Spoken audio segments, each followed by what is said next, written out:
നിങ്ങൾക്ക് ഹൈപ്പോതൈറോയിഡിസം ഉണ്ടെങ്കിൽ ഞാൻ പറയാൻ പോകുന്ന ഈ ഫുഡ് ഐറ്റംസ് വളരെ ശ്രദ്ധയോടുകൂടെ മാത്രം കഴിക്കുക. ആൻഡ് ഹൈപ്പോതൈറോയിഡിസം ഉള്ള ആളുകൾക്ക് ഈ വീഡിയോ ഇപ്പം തന്നെ ഷെയർ ചെയ്ത് കൊടുക്കുക. Number 1, cruciferous vegetables.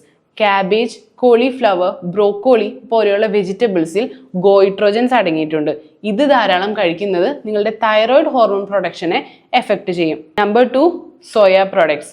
Soybean, soya chunks, soy milk, tofu ഇത് ധാരാളം കഴിക്കുന്നത് നിങ്ങളുടെ തൈറോയിഡ് ഹോർമോൺ അബ്സോർപ്ഷനെ എഫക്റ്റ് ചെയ്യും. Number 3, processed foods.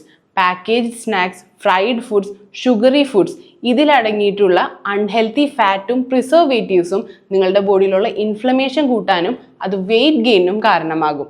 And number 4, millets. Bajra or pearl millets നിങ്ങൾ ഒരുപാട് കഴിക്കുകയാണെങ്കിൽ ഇതിലടങ്ങിയിട്ടുള്ള ഗോയിട്രോജൻസ് നിങ്ങളുടെ തൈറോയിഡ് ഹോർമോൺ ഫംഗ്ഷനെ ഇന്റർഫിയർ ചെയ്യും. ഇനി നിങ്ങൾ തൈറോയിഡ് ഇഷ്യൂസ് കൊണ്ട് ബുദ്ധിമുട്ടുന്നവരാണ്, അത് പ്രോപ്പറായി മാനേജ് ചെയ്യണമെങ്കിൽ പേജ് ഫോളോ ചെയ്തതിന് ശേഷം comment thyroid, our fitness counsellor will connect with U.